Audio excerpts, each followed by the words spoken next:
Di samping memiliki keanekaragaman hayati yang tinggi, Indonesia juga dikenal sebagai wilayah yang memiliki keunikan keanekaragaman hayati dilihat dari pola persebarannya.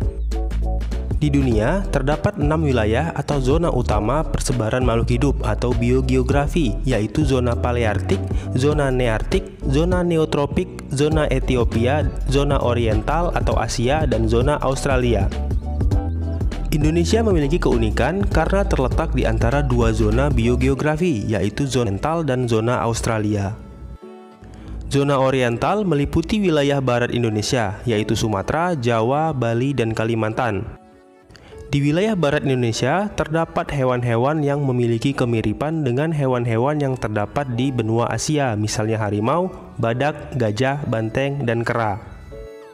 Adapun zona Australia meliputi wilayah timur Indonesia, yaitu Maluku dan Papua. Hewan-hewan di wilayah ini memiliki kemiripan dengan hewan-hewan yang ada di benua Australia, contohnya kuskus, walabi, platypus, dan kanguru.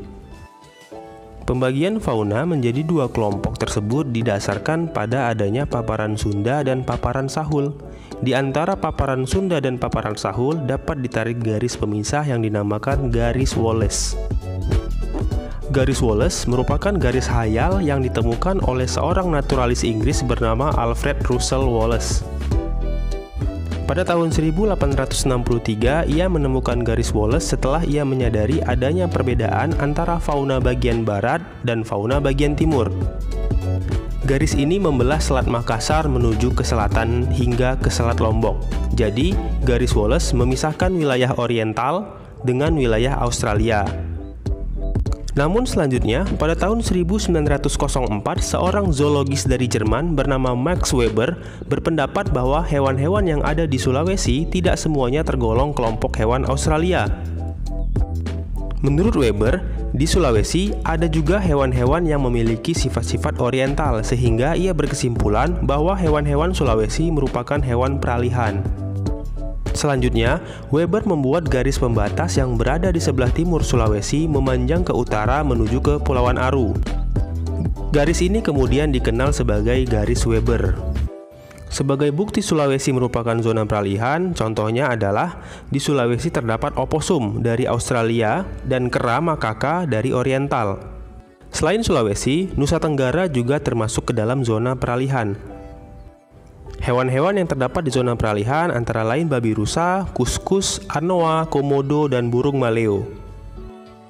Dengan adanya garis Weber, Indonesia terbagi menjadi 3 zona pembagian fauna: Australia, Asia, dan peralihan. Fauna daerah oriental yang meliputi Sumatera, Jawa, dan Kalimantan, serta pulau-pulau di sekitarnya memiliki ciri-ciri sebagai berikut. Yang pertama, banyak spesies mamalia berukuran besar seperti badak, gajah, banteng, dan harimau.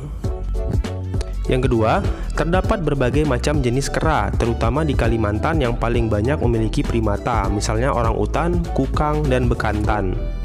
Yang ketiga, burung-burung dapat berkicau, tetapi warnanya tidak seindah burung yang berada di zona Australia, misalnya jalak Bali, murai, ayam hutan, dan ayam pegar. Flora di zona oriental memiliki ciri-ciri yang mirip dengan ciri-ciri tumbuhan Asia, contohnya tumbuhan jenis meranti-merantian, berbagai jenis rotan, dan berbagai jenis nangka.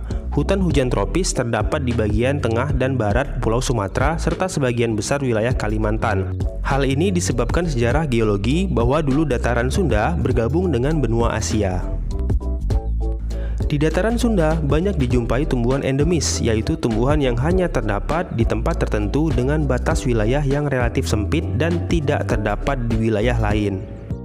Contohnya adalah bunga Rafflesia arnoldi, hanya terdapat di perbatasan Bengkulu, Jambi, dan Sumatera Selatan, serta anggrek Tin Soeharto yang hanya tumbuh di Tapanuli Utara, Sumatera Utara. Fauna daerah Indonesia bagian timur, yaitu Papua, Maluku, dan Nusa Tenggara, relatif sama dengan Australia. Ciri-ciri yang dimilikinya adalah sebagai berikut. Yang pertama, mamalia berukuran kecil. Di Papua, terdapat kurang lebih 110 spesies mamalia, misalnya kuskus dan oposum. Di Papua juga terdapat 27 hewan pengerat atau rodensia, dan 17 diantaranya merupakan spesies endemis.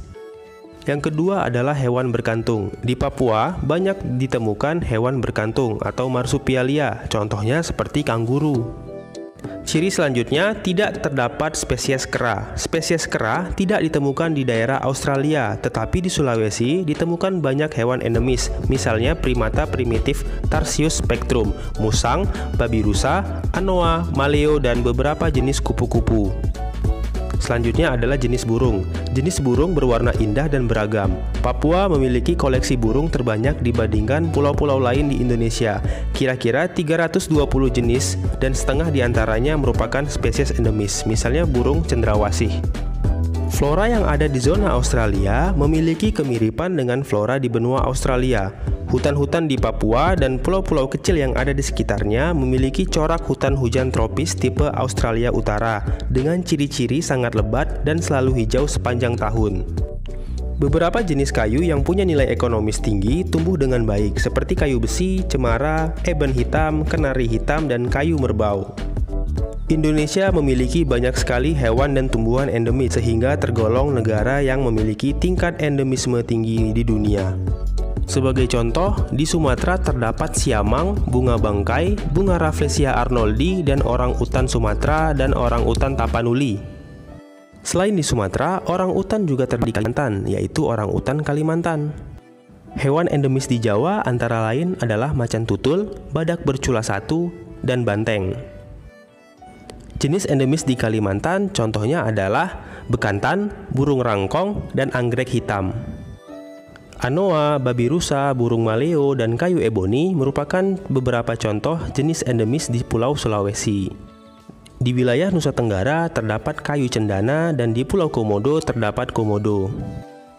Adapun di Papua terdapat tanaman matoa, sagu, dan burung cendrawasih. Sekian pembahasan kita kali ini tentang keanekaragaman hayati di Indonesia. Sampai jumpa di pembahasan selanjutnya. Terima kasih.